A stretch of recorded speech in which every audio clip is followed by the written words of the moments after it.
자, 오늘부터 4회에 걸쳐서 요한일서 말씀을 설교하게 되는데요.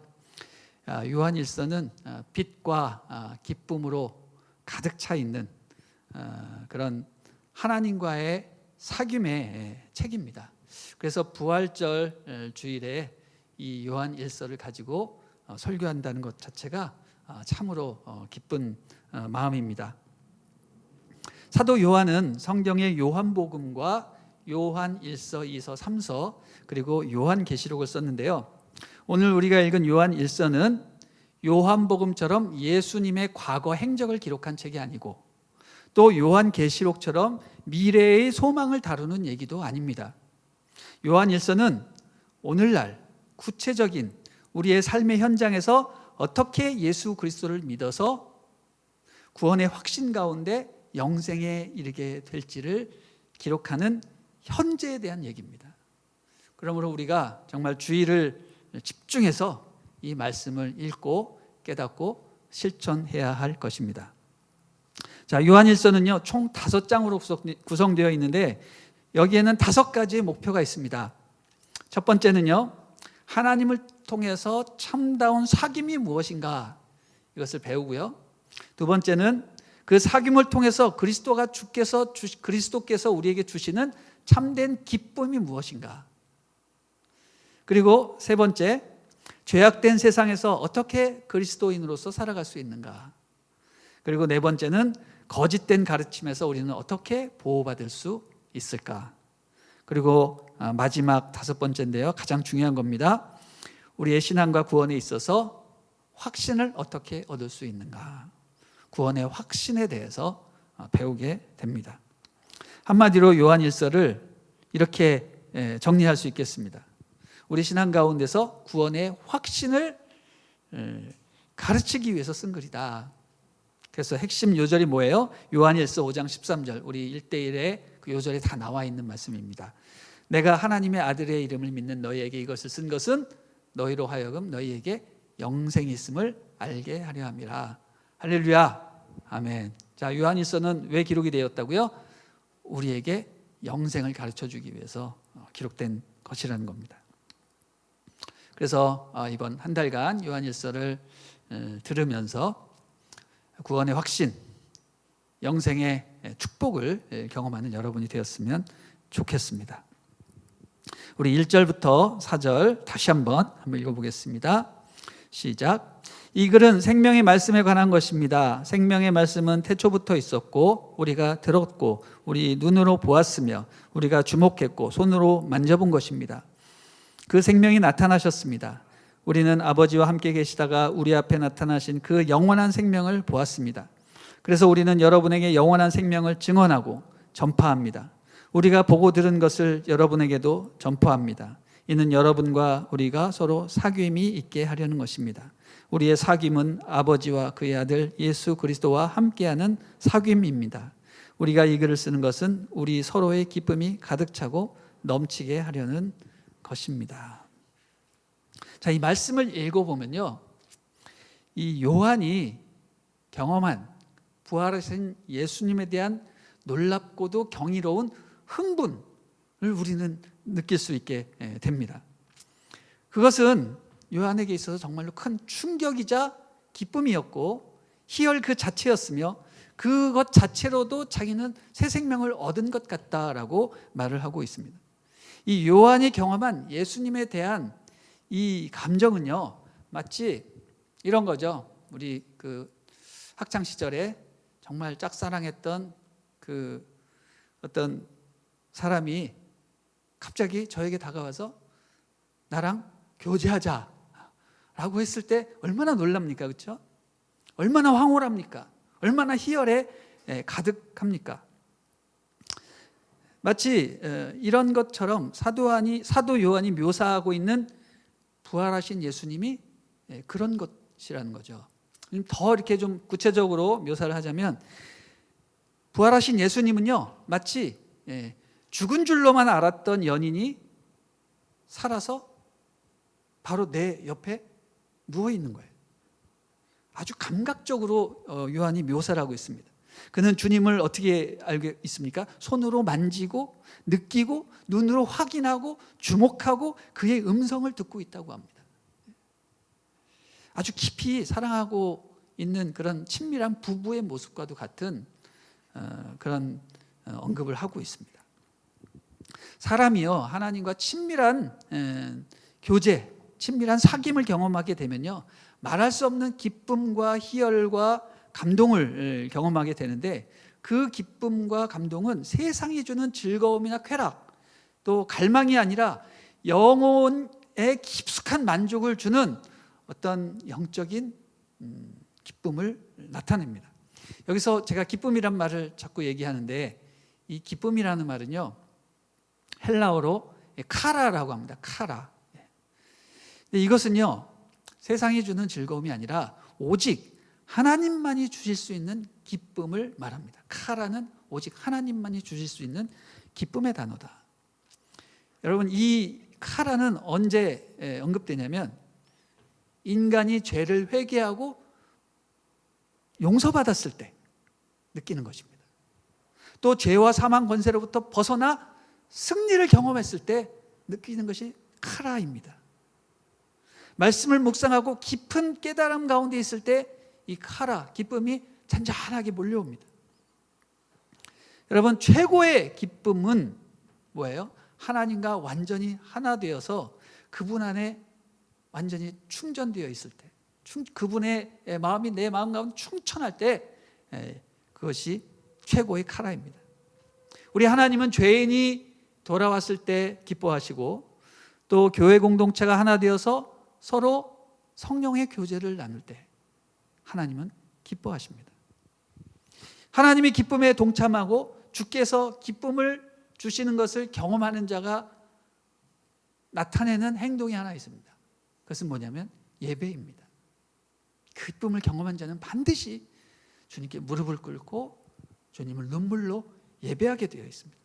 그분 앞에 완전히 엎드려서 사랑과 은혜가 충만한 그 은혜의 눈물을 흘리면서 하나님 앞에 나아가는 것입니다. 이게 기쁨의 결과죠.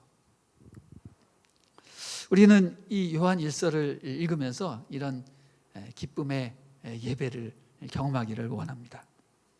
우리 5절 말씀 한번 읽어보겠습니다. 시작.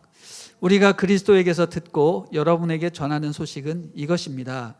곧 하나님은 빛이시니 하나님 안에는 어둠이 전혀 없습니다. 자, 사도 요한이 자기가 만났고 체험한 하나님에 대한 묘사를 하고 있습니다. 그분에 대한 묘사의 그 첫 마디가 매우 중요하죠. 그것은 거의 경탄과도 같은 그런 묘사입니다. 뭡니까? 하나님은 빛이시라. 하나님은 빛이시라. 내가 보니, 눈을 떠보니 하나님이 빛으로 나타나시더라, 이렇게 얘기하고 있습니다. 하나님은 빛이시니 그분에게는 어둠이 전혀 없다라고 선언을 합니다. 여러분, 빛은 무엇입니까? 지금 저를 밝히 비추고 있는 이 스포트라이트, 이런 게 빛인가요? 대낮에 우리가 나가면 햇빛이 비치는데 그런 것들이 빛인가요? 예, 물론 그런 것들이 빛이죠. 그러나 그런 빛은 우리가 그냥 흔히 보는 태양빛, 뭐 전기, 등불, 뭐 이런 것을 빛이라고 생각할지 모르지만, 오늘 요한이 본 빛은 그런 빛이 아니라 태양보다 밝은, 아니 너무 강력해서 눈을 뜨고 볼 수 없는 정말 영적인 광채와 같은 그런 빛입니다. 우리가 보는 태양빛은요, 어떤 물체가 발광을 해서 나오는 빛이지만, 주님께서 발산하시는 빛은요, 물체가 아닌 그 존재의 근원에서 나오는 광채입니다. 단순한 빛과 차원이 다른 것입니다. 빛이 어둠을 비추는 수준이라면, 하나님의 광채는 모든 존재의 근원을 다 드러내고, 히브리서에서 말씀된 것처럼 우리 전 존재가 완전히 발가 벗겨진 것 같이 다 드러내는 그런 능력을 갖고 있는 것입니다. 그것은 모든 것을 비추고 드러낼 뿐만 아니라 죄악된 어둠을 물리치고 생명을 주게 됩니다. 빛을 받으면 생명을 얻게 됩니다. 또 몰랐던 것을 깨닫게 됩니다.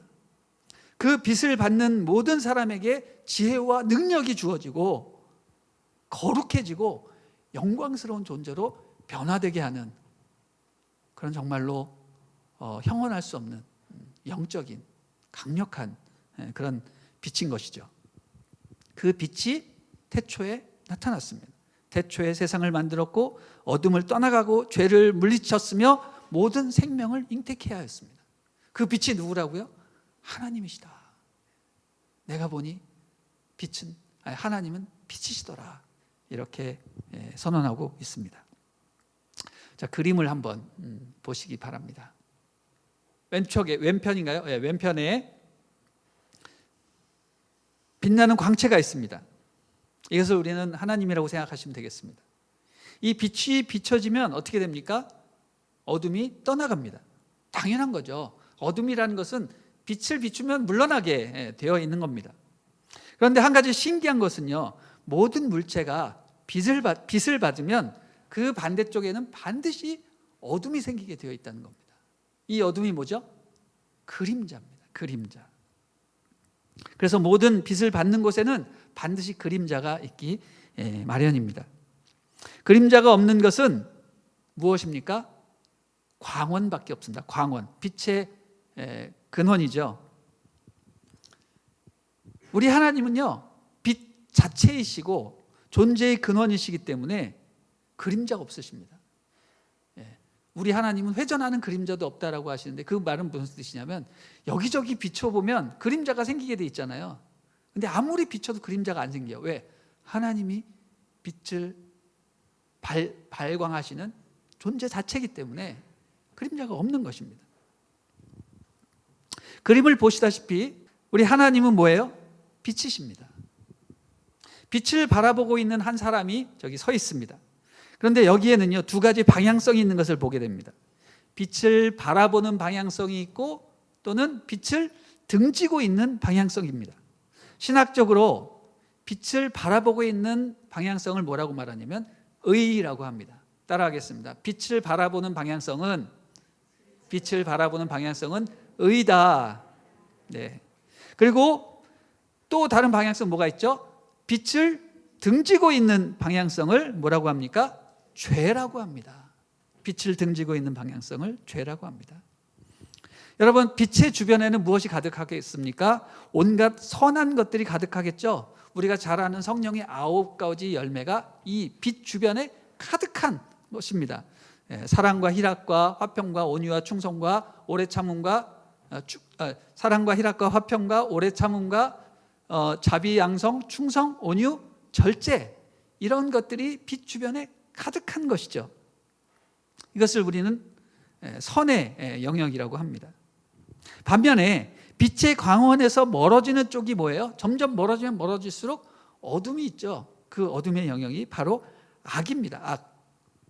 그 악의 영역, 어둠의 영역에는요, 로마서 1장에 나오는 온갖 악행들이 다 들어있습니다. 모든 불의, 추악, 악의, 시기, 탐욕, 사인, 분쟁, 사기, 악독, 수군, 비방, 하나님을 미워하고 능욕, 교만, 자랑, 악을 도모함, 부모를 거역함, 우매, 음란, 무정함, 무자비함, 각종 우리가 생각하는 모든 악행들이 다 어둠의 영역, 빛과 멀리 떨어져 있는 어둠의 영역에 있는 것이죠. 죄란 무엇이냐?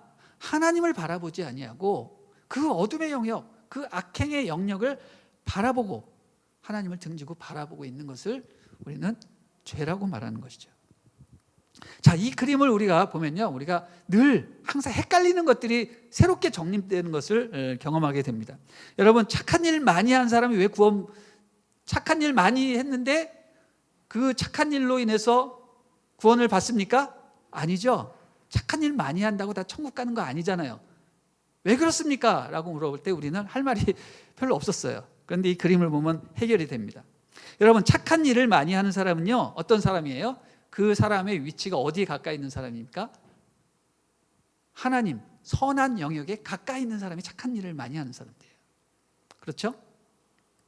그런데 그 선한 영역에 있다 하더라도 중요한 것은 그 사람의 방향성이 잘못되어 있으면 그 사람은 의인이라고 말할 수 없는 것이죠. 뭐예요?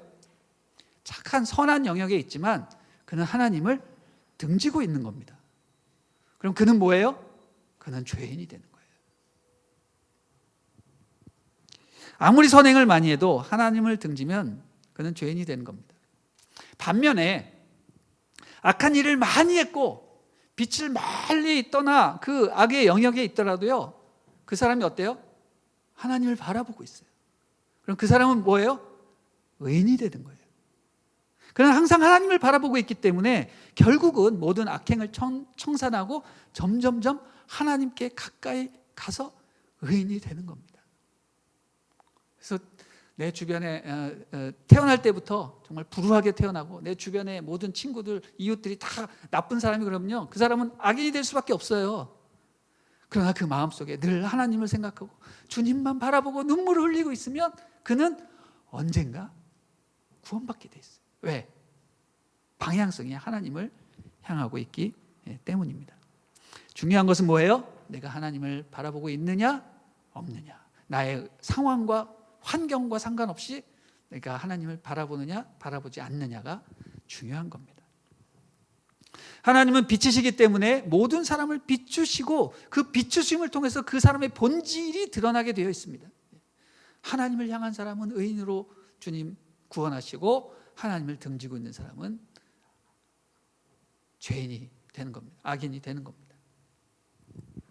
자, 6절을 한번 읽어주시기 바랍니다. 6절 시작. 만일 우리가 하나님과 사귐이 있다고 하면서 여전히 어둠 가운데 행한다면 우리는 거짓말하는 것이며 진리를 따라 사는 것이 아닙니다. 자, 이 6절 말씀을 보니까 하나님과 사귀고 있다고 하면서 여전히 어둠 가운데 있는 사람이 있다라고 말을 합니다. 여러분, 이런 사람들은 어떤 사람입니까?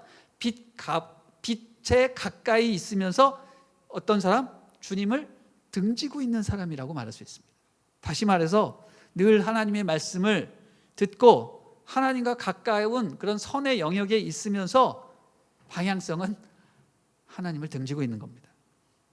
이들은 선의 영역에 있지만 마음은 악한 곳에 가 있는 거예요. 그러므로 이들을 위선자라고 말할 수 있고 거짓말장이라고 말할 수 있는 겁니다. 속과 겉이 다르기 때문에. 그리고 진리를 따르지 않는다고 했습니다. 여러분, 이 말씀을 들으면서 우리가 경각심을 가져야 할 게, 우리 신앙인들 가운데도 충분히 어둠의 영역에 사는 사람이 있을 수 있다는 것을 경고하는 것입니다. 교회에서 열심히 성경 공부하고 봉사도 하고 주일 예배 참석도 열심히 잘하지만 그 마음은 어둠 가운데 있다는 거예요. 한마디로 이중적인 삶을 살고 있는 겁니다. 왜 그렇습니까? 머릿속으로는 하나님은 알고 있지만 마음으로는 하나님을 따르지 않는 것입니다. 또는 구원받았다고 생각을 하지만 여전히 죄악의 습관 가운데서 벗어나지 못하는 겁니다. 이런 분들은요, 하나님은 알고 있지만 결국은 하나님을 떠나게 되는 그런 악행으로 멸망할 수 있는 사람들입니다. 구원받았지만 성화의 단계를 거치지 못한 사람들입니다. 아직도 거듭난 삶을 누리지 못하는 것입니다. 우리는 충분히 이런 사람이 될 수 있습니다. 그러므로 깨어 기도하고 주님 앞에 늘 자기 자신을 돌아봐야 합니다. 우리가 기독교 집안에서 태어나고 모태신앙이라 할지라도, 성실하게 교회를 다녔을지라도 지금 현재 내가 하나님을 간절히 바라보고 있지 않으면 언제 우리가 이렇게 될지 모르는 것이죠. 우리 7절부터 10절까지 또 읽어보겠습니다. 시작. 그러나 하나님께서 빛 가운데 계신 것처럼 우리가 빛 가운데 행하면 우리에게는 서로 사귐이 있고 하나님의 아들 예수의 피가 우리를 모든 죄에서 깨끗하게 해주십니다. 만일 우리가 죄가 없다고 말한다면 우리는 자신을 속이는 것이며 진리가 우리 안에 없습니다. 만일 우리가 우리의 죄를 자백하면 하나님은 신실하고 의로우신 분이시므로 우리 죄를 용서하시고 모든 불의에서 우리를 깨끗하게 해 주실 것입니다.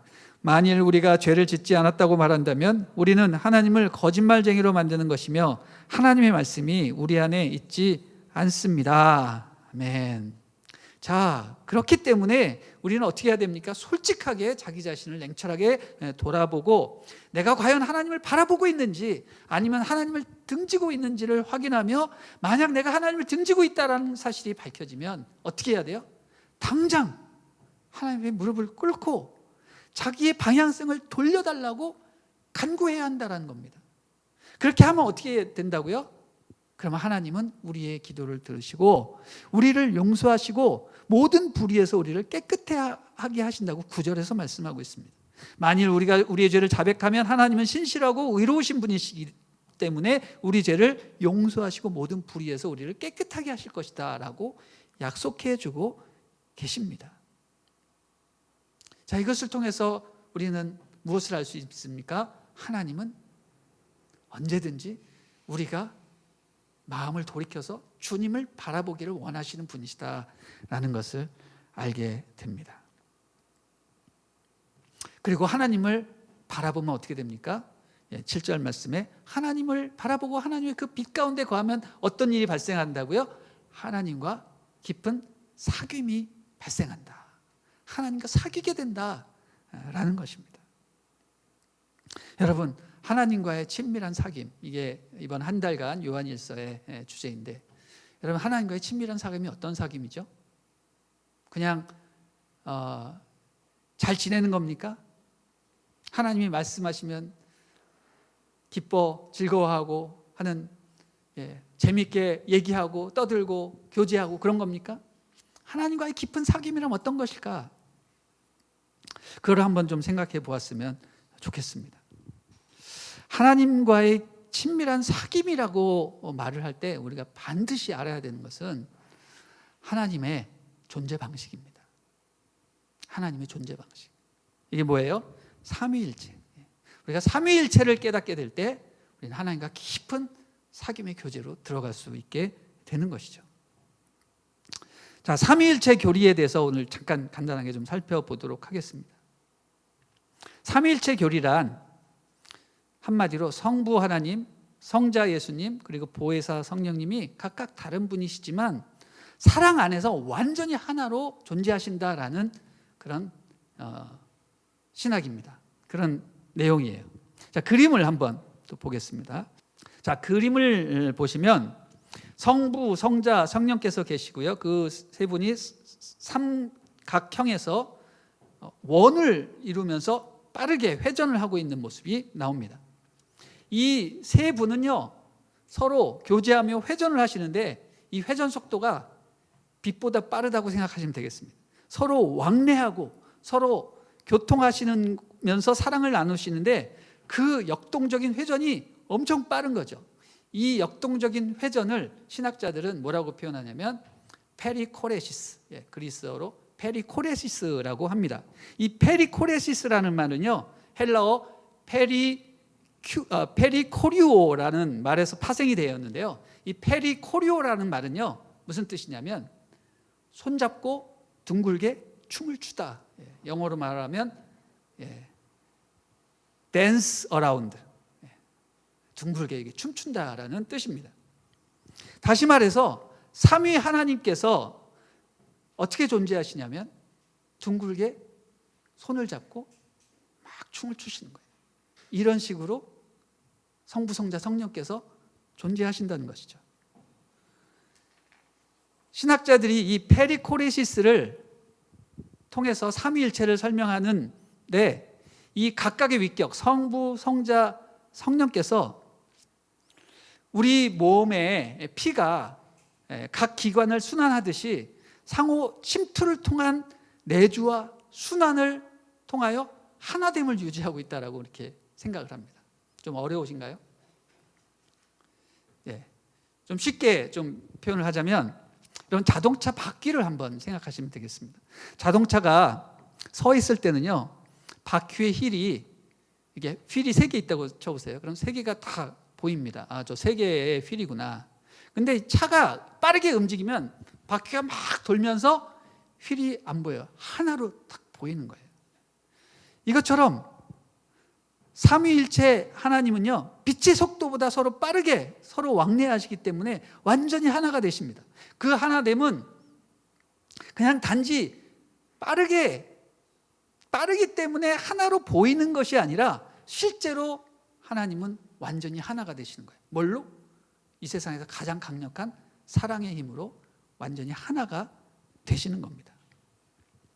우리 베드로전서 2장 9절 말씀 한번 보도록 하겠습니다. 베드로전서 2장 9절 읽어보십시오. 시작. 그러나 너희는 택하신 족속이요 왕같은 제사장들이요 거룩한 나라요 그의 소유가 된 백성이니 이는 너희를 어두운 데서 불러내어 그의 기이한 빛에 들어가게 하신 이의 아름다운 덕을 선포하게 하려 함이로다. 이런 말씀이 있습니다. 자, 우리가 다 아는 말씀인데요, 그 우리가 다 아는 말씀 다음 구절이 굉장히 중요한 거예요. 이는 너희를 어두운 데서 불러내어 그의 기이한 빛 가운데로 들어가게 하셨다라는 표현을 합니다. 여기서 이 기이한 빛이 뭘까요?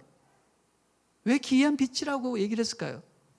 여러분, 우리가 하나님의 백성이 되면요, 모두가 다 어둠에서 불려 나와가지고 그 기이한 빛 속으로 들어가게 되는데, 이 빛의 정체는 무엇일까?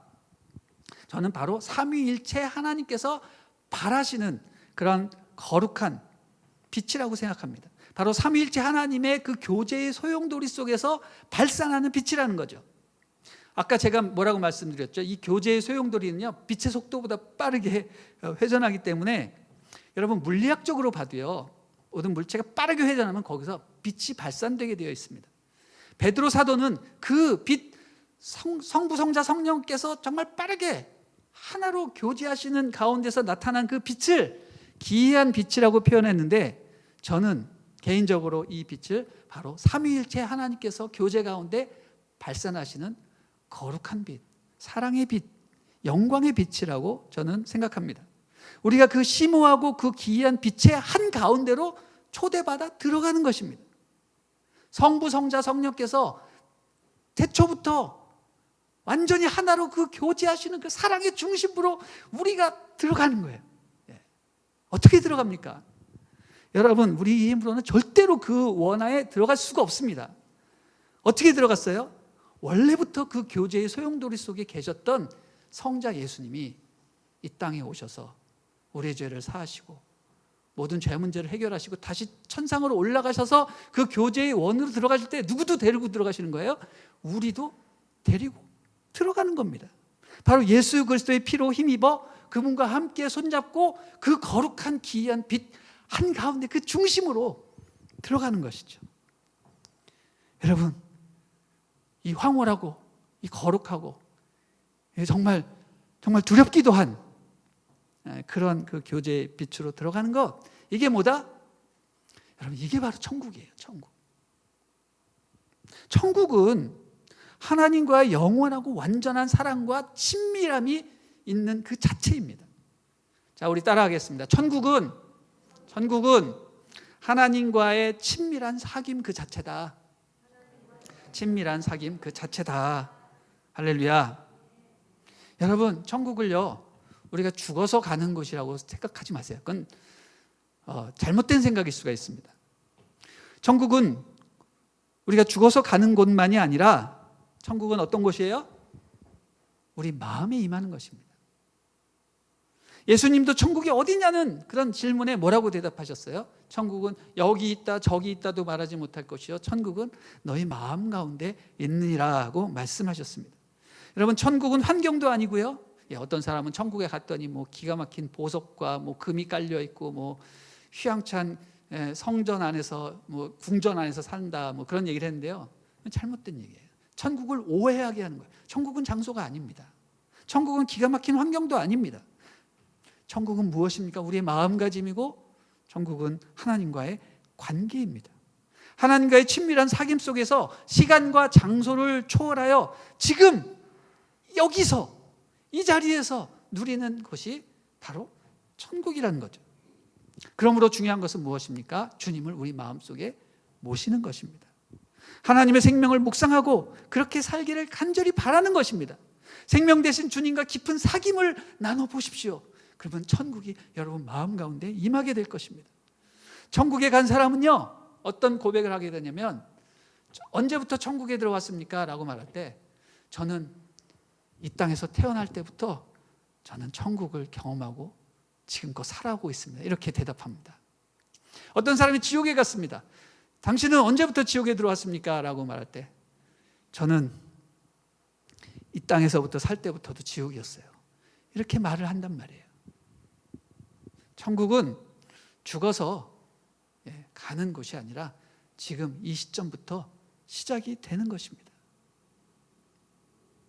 천국은 이미 우리 마음에 임하기 때문에 여러분이 예수님을 마음에 모신 그 순간부터 천국은 시작이 되는 거예요. 천국의 핵심은 무엇입니까? 하나님과의 친밀한 사귐입니다. 그 사귐 안에 큰 기쁨이 있습니다. 세상이 줄 수도 없고 알 수도 없는 정말 신묘막측한 그런 완벽한 즐거움, 그것은 빛나도록 아름다운 것입니다. 그 귀한 빛 가운데로 주님은 여러분을 초대하고 계세요. 저는 이런 음성을 듣습니다. 오라, 나와 함께 사귀자. 나의 빛 가운데로 나와라. 나의 빛을 받아들여라. 그 빛이 너의 모든 어둠을 다 쫓아내고 너의 질병을 다 녹여내고 너의 죄책감, 상처, 아픔, 악몽들을 예수 그리스도의 피로 다 없앤 이후에 나는 너와 진솔한 사귐을 나누고 싶다. 어서 와라. 이런 하나님의 초대를 듣는 것 같습니다. 사도 요한이 바로 이 빛을 경험했고 이 깊은 하나님과의 사귐을 누렸고, 그렇기 때문에 우리에게 어떤 초대를 하고 있는 것입니까? 빛과 기쁨의 교향곡이 울려 퍼지는 그 천국으로 우리를 손짓하고 있는 것입니다. 그럼 얼마나 아름답고 영광스러운 일입니까? 우리가 이런 초대를 받다니요. 우리가 도대체 어떤 존재이길래, 우리가 누구이길래 이런 놀라운 축복을 허락하시는 것입니까? 우리는 감격의 그 눈물을 흘리면서 그 초대를 응하며 담대하게 주님과 함께 손잡고 그 기이한 빛 중심으로 들어가는 것이죠. 할렐루야. 우리가 요한일서를 읽으면서 우리가 담대하게 그 빛의 중심부로 들어가서 하나님을 만지고 경험하고 눈으로 보고 체험하는 그런 요한이 경험했던 그 놀라운 체험도 우리 모두가 경험하기를 주님의 이름으로 축원합니다.